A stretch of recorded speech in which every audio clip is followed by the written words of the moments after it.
आज तुम्ही महंत आहेत, महाराज आहेत, तर गुरु आहेत आमचे. म्हणजे तुमचा आज दर्जा खूप मोठा आहे. आज तुमच्या पुढे मी खूप लहान आहे. फक्त मला एवढं वाटतं की जसं तुम्ही म्हणलात, एका चापटीचं जर त्यांची मानसिकता तशी झाली आणि त्यांनी माझ्या वडिलांची हत्या केली. आज माझ्या वडिलांच्या अंगावर, आज आम्ही फक्त न्यूजला ऐकतो की त्यांच्या अंगावर इतके इतके वार झालेत. त्यांची अशी एकही अवयव नाहीये की तो शाबूत होता. त्यांचे जर आता मी घरीच ते ऐकलं की त्यांचे फक्त अस्थिमध्ये 3 हाडं निघतायत. तर म्हणजे आमची आज मानसिकता काय असेल. ते ज्यांचे फोटो आहेत ते आम्ही आज सुद्धा बघू, म्हणजे ते आम्हाला बघू वाटत नाहीये. त्याचं इतकं दुःख आहे. फक्त म्हणजे मला एवढं वाटतं की जे तुम्ही आमचे जे विचार होते किंवा माझ्या वडिलांची हत्या कशी झाली, त्याच्या मागचं कारण काय, ती घटना कशी, जशी मगाशी तुम्हाला चाचाने सांगितली, तेवढंच तुम्ही आमचं म्हणजे एकदा ऐकून घेतलं पाहिजे होतं आणि नंतर तुमचं जे वक्तव्य ते करायचं. काहीही बोललेलं नाही, मी तुमच्या पाठीमागे आहे. हा जो समाजातला प्रकार आहे, वाईट लोकांनी केलेले काम आहेत. तुम्ही जर भगवानगडाचे शिष्य आहात, तुम्ही तुमच्या बाजूने आहेत. मासा जो केस तालुका हा बाबाला मांडणार आहेत, अनेक वेळा दौरे झालेले आहेत, म्हणून कदाचित माझ्या बोलण्याचा गैरसमज झाला असेल.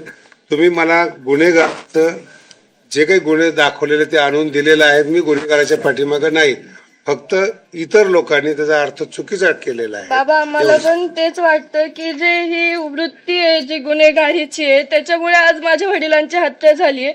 फक्त ती जी वृत्ती आहे ती आपल्याला बाजूला काढायची आहे. आणि आमचं म्हणणं हे आहे की आरोपींचं ज्यांना समर्थन करायचं त्यांनी निश्चित करा. आम्ही त्यांच्या बाबत काही बोलत नाहीयेत, पण याच्यामध्ये कुठं जातीवाद आणतात आणि ज्यांना आरोपीची पाठराखण करायची तेच जातीवाद काढतायत. माझ्या वडिलांनी, जसं मला समजतंय तसं माझ्या वडिलांनी कोणताच जातीवाद केला नाहीये.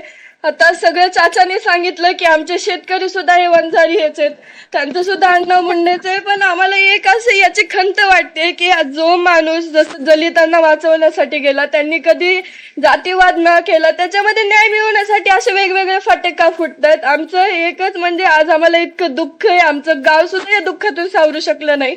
पण तरी पण आज आम्ही त्यांच्या न्यायासाठी झुंजतो, कारण की त्यांच्यावर जो अन्याय झालाय, म्हणजे आता प्रश्न पडतो की कोणाला वाचवायला जाणं हा पण आपला गुन्हा आहे का. म्हणून ही जी घटना घडली ती नंतर घडून नये यासाठी आम्ही फक्त न्याय मागतोय. आमची अपेक्षा हीच आहे की आम्हाला लवकरात लवकर न्याय मिळाला पाहिजे. भगवानगड आपल्या पाठीशी आहेत. मी भगवान बाबाला प्रार्थना करतो, लवकरात लवकर फास्ट ट्रॅकवर न्याय मिळावा आणि मुलीला सांत्वना मिळावी. भगवानगड हा कायमस्वरूपी त्यांच्या पाठीशी उभा राहील. आरोपीचं कधीही समर्थन करत नाही. त्यांनी पुरावे आणलेले की आरोपीवर किती गुन्हे दाखल झालेले आहेत. कदाचित माझ्या बोलण्याचा चुकीचा अर्थ झाला असेल तर ते आरोपी हे आरोपीच आहेत, गुन्हेगार आहेत हे सांगण्याकरता या ठिकाणी कुटुंब आलेलं आहेत. गडाचंच कुटुंब आहेत. म्हणून पुन्हा एकदा महाराष्ट्राला विनंती आहे, याला जातीय कलर न देता न्याय मिळावा यासाठी आपण सगळेजण प्रार्थना करू.